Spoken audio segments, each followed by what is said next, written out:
Saya kasih tahu ya, pada saatnya kalian akan kehilangan tubuh ini.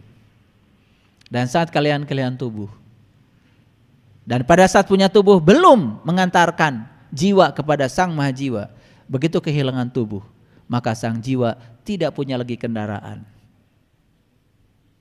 Itulah yang disebut dengan mati dalam keadaan tersesat, tidak tahu jalan pulang. Duh, kasihan ya. Paham sampai di sini? Oke, lanjut. Ada apa sih di siang itu? Ada apa siang? Ada matahari. Ada apa sih malam? Gak ada matahari, gitu aja. Ya, itu aja. Jadi apa sesungguhnya siang dan malam? Siang itu lambang dari kehadiran cahaya.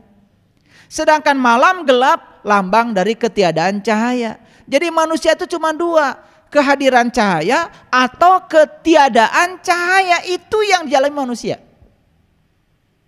Betul? Oke, lihat saya semua. Pada saat siang matahari terbit, dinyatakan dalam Quran surat Al-Kahfi. Lihat ayat ini. Al-Kahfi itu gua. Apa? Apa? Mana gua? Gue. Bagus. Lu. Jangan jauh-jauh ngaji. Al-Kahfi itu gua. Mana gua? Ya gua. Hebat orang Jakarta itu. Orang Jakarta bilang dirinya aja gua, gue. Wah, itu keren itu. Itu saya yakin leluhur kita di Jakarta, di Betawi itu dia ngambil dari Quran surat Al-Kahfi. Jadi siapa Al-Kahfi itu? Gua. Berarti Al-Kahfi siapa? Elu. Paham ya? Oke. Jadi ini bukan cerita yang lain, cerita di sini. Lihat sekarang. Wa taras syamsa idza tola'at tazawaru an kahfihim datal yamin. Yamin tadi udah dibahas ya. Yamin itu kanan. Dan kamu akan melihat matahari ketika terbit condong dari gua ke sebelah kanan. Jadi ini bukan cerita matahari terbit yang di sana. Gak usah dibicarakan. Itu terbitnya dari timur, bukan dari kanan. Tapi Quran mengatakan matahari terbit dari sebelah kanan. Di mana? Di gue. Di gua. Kanan itu lambang dari ruhani, kiri lambang dari jasmani. Maka orang yang sudah masuk golongan kanan, dia akan menyaksikan matahari ruhani terbit dari sebelah kanan, dari arah ruhaninya. Ini gak bisa diceritakan, kalian harus mengalami sendiri. Kalau gak mengalami, percuma aja cerita. Jadinya apa? Pengetahuan kita hanya memenuhi bejana, tetapi tidak mencahayakan diri kita. Makanya orang bodoh ilmunya boro-boro menolong orang. Menolong dirinya sendiri tidak bisa. Dan orang bodoh kalau dikasih ilmu oleh orang lain, dia juga tidak berguna, ilmu orang lain bagi dirinya sendiri. Sudah dijelaskan ya kemarin. Makanya kemarin saya kasih judul kajian saya, alangkah malunya menjadi orang bodoh di hari tua. Ari ngorakene bodoh mah teu era. Anu karolot. Betul? Iya kan saya jelaskan di Quran, aku panjangkan umurmu dalam masa yang cukup untuk berpikir. Harusnya yang sudah pada tua ini mikirnya lebih banyak daripada yang muda. Harusnya tidak bodoh lagi. Makanya saya kasih judulnya, alangkah malunya menjadi orang bodoh di hari tua. Nih kalau saya ditanya judul tuh suka datang sendiri itu. Judul besok apa? Saya cuma diam aja gini langsung datang gitu. Diintuisi, lah ini judulnya gitu. Ya sama hari ini juga saya ditanya judul, apa judulnya? Udah saya cerita matahari. Yuk kita lanjutkan. Dan kamu akan melihat matahari ketika terbit condong dari gua mereka ke sebelah kanan. Mereka ini Ashabul Kahfi. Siapa Ashabul Kahfi? Orang yang sedang masuk ke dalam gua. Lihat. Orang yang sedang masuk ke dalam gua. Mana guanya? Gue. Gimana cara masuknya? Disitulah perlu guru. Supaya tidak salah kaprah. Karena perjalanan ke dalam diri walaupun dekat itu sangat berbahaya. Tapi perjalanan keluar diri walaupun jauh tidak berbahaya. Lihat, kita lanjutkan ayatnya. Dan bila matahari terbenam menjauhi mereka ke sebelah kiri. Nah, matahari itu yang diceritakan di ayat ini matahari ruhani. Terbit dari sebelah kanan, terbenam ke sebelah kiri. Terbit dari alam ruhani, terbenam ke alam jasmani. Begitu kita dominan ruhaninya, matahari terbit. Begitu dominan jasmaninya, dunianya, matahari terbenam. Silahkan rasakan sendiri. Rasakan sendiri. Dan mereka berada dalam tempat yang luas, dalam gua. Oh, ternyata gua ini luas ya. Coba, kalau kalian yang pernah masuk ke dalam diri kalian, menyaksikan langit terdekat dalam dirimu, menyaksikan pusat semesta dalam dirimu, ternyata gua ini luas tanpa batas. Makanya orang yang sering masuk ke sana tidak akan sempit sudut pandangnya, tidak akan sempit kehidupannya, berkah kehidupannya. Gitu. Ini bukan janji, ini pasti. Karena saya menceritakan apa yang saya alami, yang saya rasakan. Saya bukan cerita teori agama, karena saya bukan ustadz. Saya juga bukan cerita teori-teori agama, karena saya bukan kiai. Saya bukan ahli agama, bukan.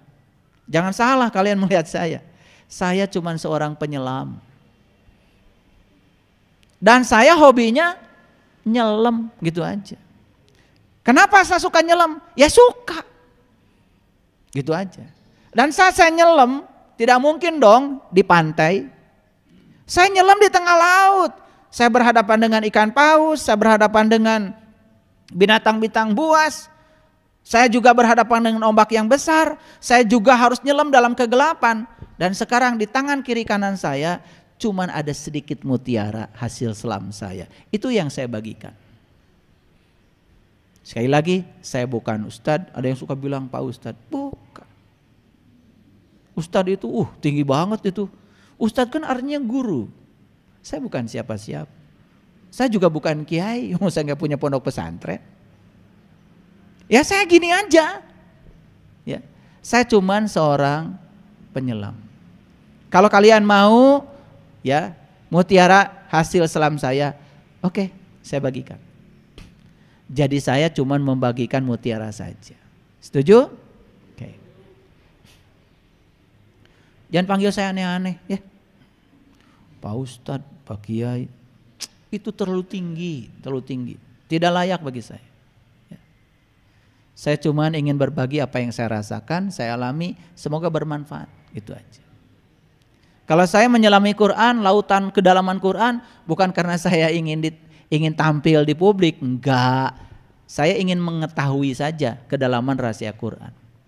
Cuman karena guru-guru saya pernah mengatakan, kamu diam saja, kalau kamu mengerti, kamu bagikan. Ya sudah, saya sama guru samina wa ta'na, sam'an wa ta'an. Ya udah saya bagikan. Tapi ini juga saya bagikan cuman kulitnya saja. Kulitnya enak aja. Isinya ya nggak mungkin saya bagi-bagi di sini. Karena memberikan ilmu kepada yang bukan ahlinya, itu suatu kezaliman. Dan saya menahan ilmu dari mereka yang mencarinya, suatu kezaliman. Saya tidak mau berlaku zalim karena saya tidak boleh membagikan ilmu kepada mereka yang tidak butuh. Dan saya tidak boleh menahan ilmu dari mereka yang butuh. Ya, saya cuma bisa berdoa saja. Semoga setiap saya membuka kelas seperti ini, yang datang di ruang ini adalah yang butuh. Ya, itu aja. Oke? Baik. Lanjut. Jadi luas guanya? Pernah nggak masuk gua kalian? Ya gua yang di mana tuh? Gua Dago, gua Pakar, ya, gua Lalai, gua Kalong. Betul? Pernah? Pernah? Apa pengalamanmu? Poek. Betul? Poek. Betul? Sempit. Ada matahari situ. Bau. Sedangkan ayat ini mengatakan di gua itu ada matahari terbit. Dan guanya pun lapang tanpa batas. Kemarin tuh saya bimbing buka mata kalbu tuh.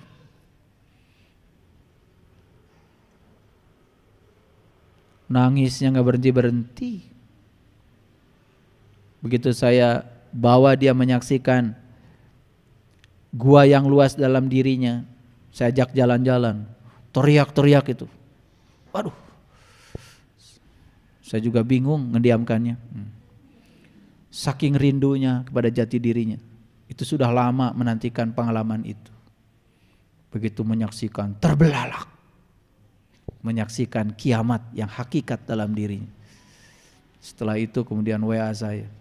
Terima kasih ayah. Saya menjadi tahu siapa diri saya. Dari mana saya asal. Saya tahu tempat jalan saya pulang. Kalau saya dapat WA gitu tuh bahagianya udah kayak apa. Capeknya saya udah gak ada. Karena itulah kebahagiaan saya. Bisa mengantarkan orang yang gelap menuju cahaya yang terang benar. Maka ayat ini mengatakan mereka berada dalam tempat yang luas dalam gua itu. Itu adalah sebagian dari tanda Allah. Ternyata di gua ini ada tanda Allah. Barang siapa yang diberi petunjuk oleh Allah, maka dialah yang mendapatkan petunjuk. Dan barang siapa yang disesatkannya, kamu tidak akan mendapatkan seorang waliyan mursidan.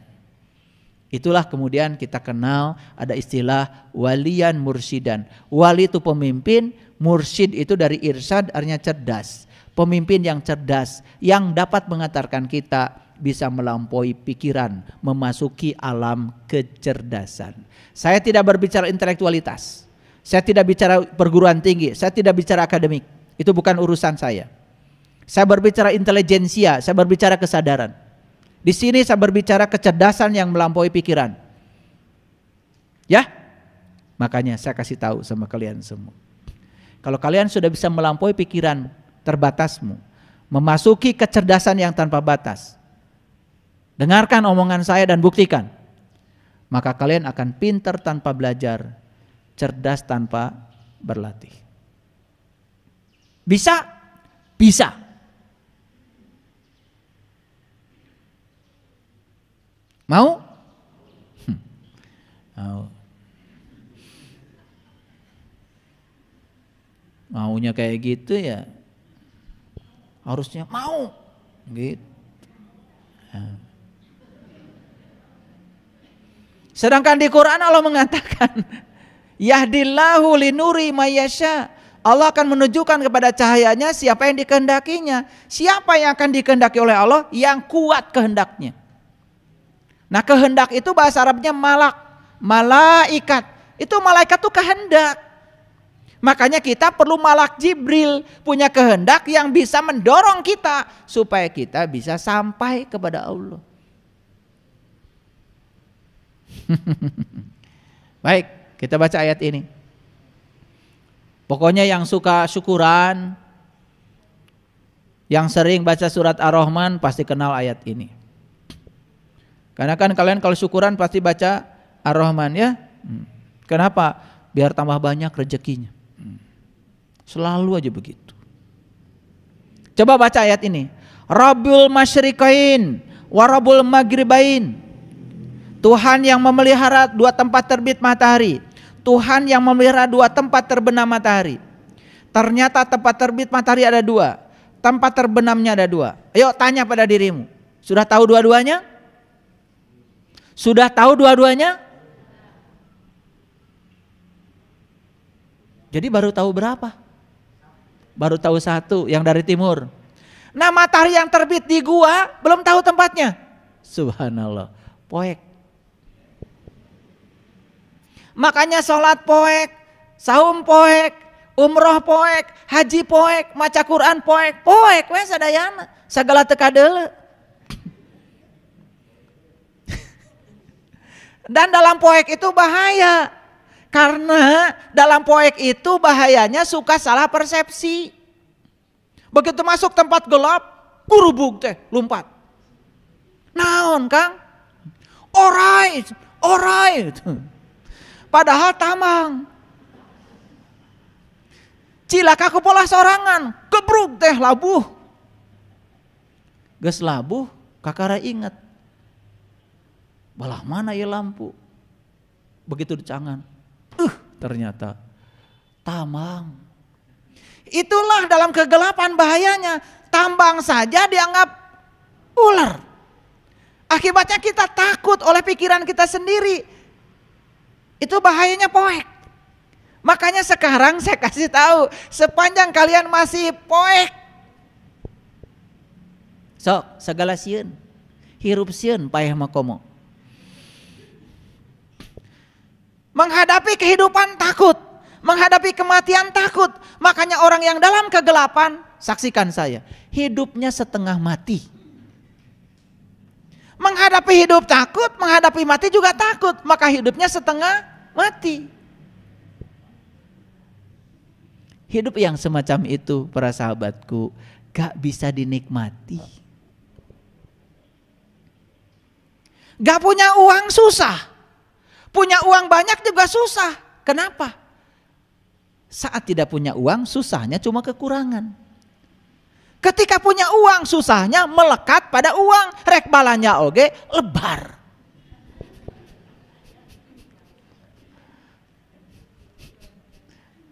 Tambah susah.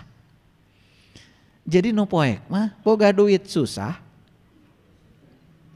Teu boga duit tambah susah. Gering susah, cager susah.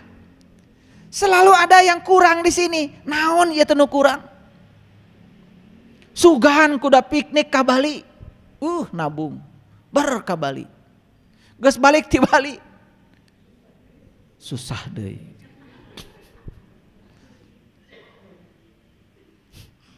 Betul? Saya kasih tahu, sepanjang kalian dalam kegelapan, tidak pernah melihat matahari terbit dari sebelah kanan di gua. Hanya melihat matahari jasmani yang terbit dari sebelah timur itu.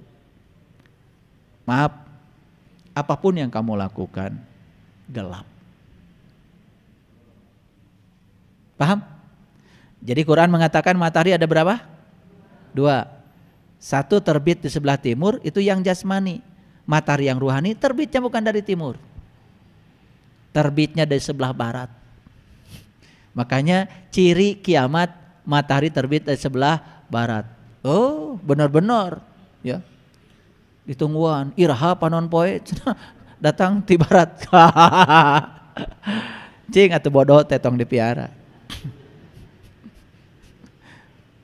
Timur dan barat itu, timur itu jasmani, barat itu rohani. Timur itu kiri, barat itu kanan.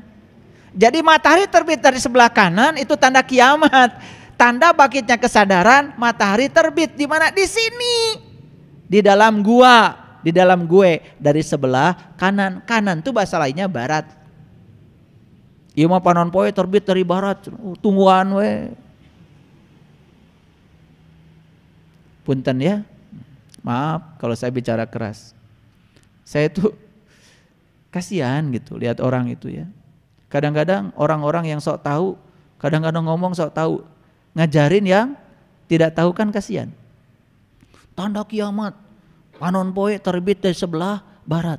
Letar lek we kitu, dibejakeun ka batur. Barjeng manehna teu ngarti. Manehna jasan ngalaman. Eta si eta nekat pisan. Manehna can ngalaman geus ngabejahan batur. Ka era. Maneh atuh kiamat heula. Kakara ngabejahan batur. Me apal akhirat, me apal padang mahsyar, me apal alam hisab. Di mana? Di dieu ayeuna. Tong dingkekeun. Ya. Gimana ini teruskan ngajinya? Ini udah 11:30. Lanjut dikit lagi. Matahari jasmani yang di luar sana yang terbit dari timur itu hanya untuk proses fotosintesa jasmani. Apa fotosintesa? Lihat sini. Ada gambarnya. Sinar matahari itu matahari mengeluarkan sinarnya, diterima oleh pohon. Lihat tuh sana, ada pohon. Gak tahu pohon apa ini. Saya juga lupa gambarnya. Tomat.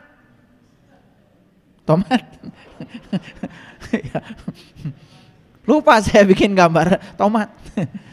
Matahari bersinar, lihat. Ini pohon tomat, lihat pohon tomat.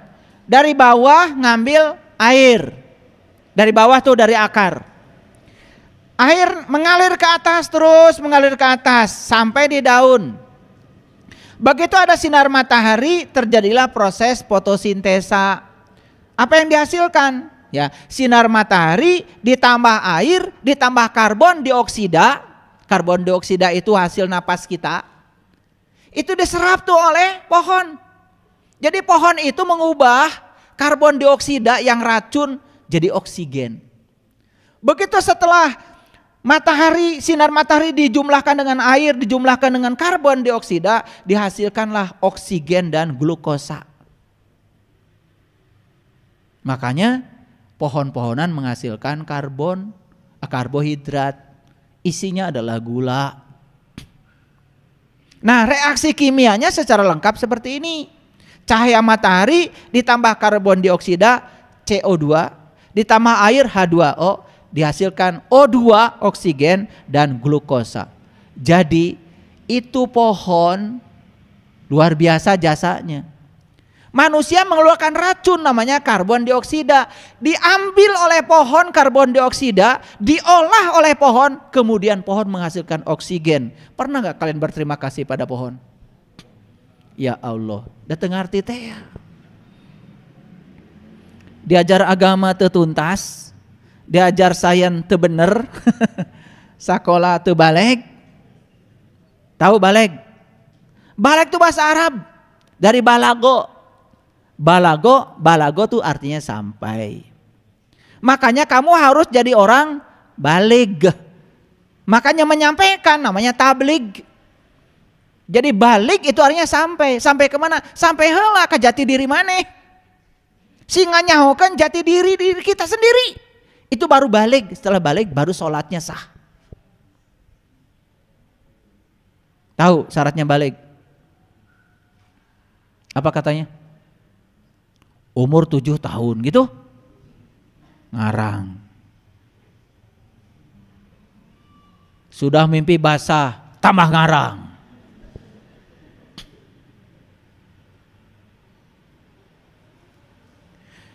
Itu angka 7 itu simbolik. 7 kali tawaf, 7 kali sa'i, 7 batu melempar jumroh. 7 lubang yang ada di kepala, 7 lapis langit. Makanya syarat balik harus ngerti angka 7. Harus mengerti rahasia 7. Lain umurna 7. Maneh geus balegnya umurna 7. Mung sholat gebugan ku aing. Agama naon gitu. Cenah la ikrah fiddin. Budak digebugan. Asa bener. Jadi agama jadi keras jadinya. Menyangka Allah teh nyuruh begitu. Dan yang luar biasa orang tuana ngerasa bener eta ngagebugan budak. Padahal manehna ge umur sakitu, acan. Can bener maksudnya. Geus umur kolot ge ngagebugan budak can balik keneh wae. Betul enggak? Itu. Balik itu sampai. Pertanyaannya, kamu udah sampai belum? Maaf ya, banyak yang ngeluh sama saya. Ayah guru, anak saya udah mahasiswa belum sholat. Masalahnya apa bu? Ya belum sholat. Iya masalahnya apa?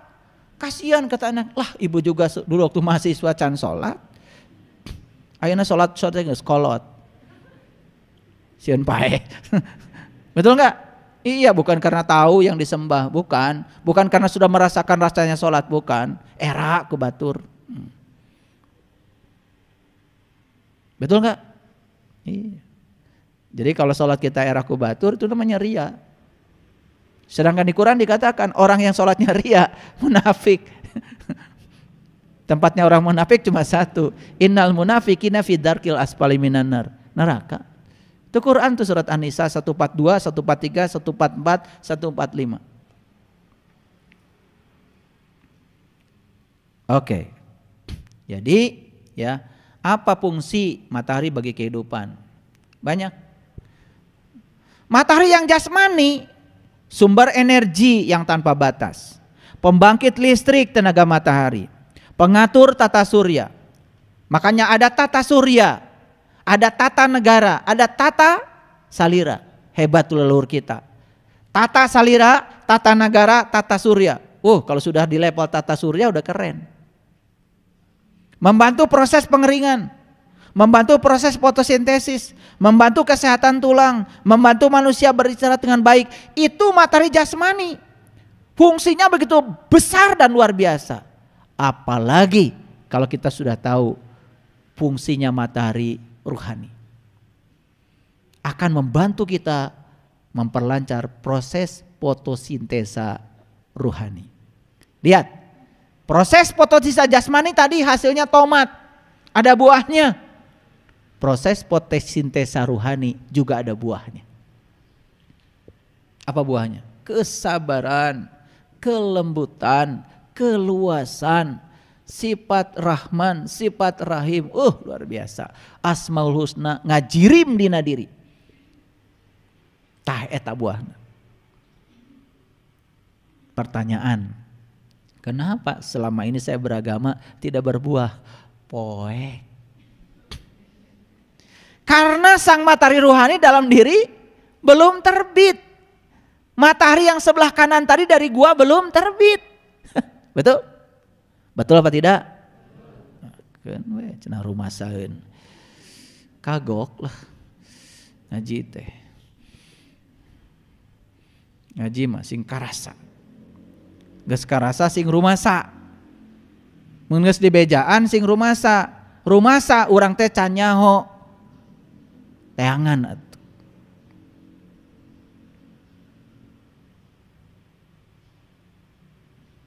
Makanya leluhur kita itu mengajarkan nayaga. Tahu nayaga? Nayaga? Iya, pawayangan. Supaya wayang bisa nigel. Supaya wayang bisa nigel, maka ditabehan ku nayaga. Nayaga teh alatna teh baheula mah teu seueur jiga ayeuna. Nu hiji rebab. Nu kadua kolenang. Nu katilu kenang. Nu kaopat goong. Tangan opat kapungkur mah teu seueur jiga ayeuna. Ceuk rebab teh teangan, teangan, teangan. Kata saron kolenang tong sieun, tong sieun, tong sieun. Ari ceuk kenang teh kulibak kulibak, kulibak kulibak.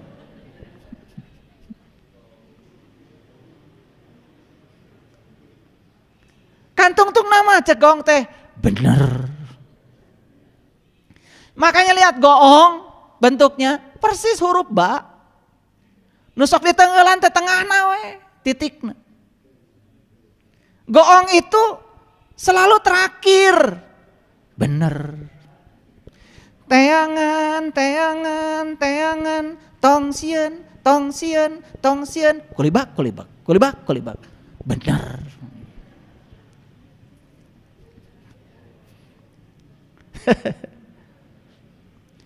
Kita ini nonton wayang, nonton resep naon, resep bobodoranana.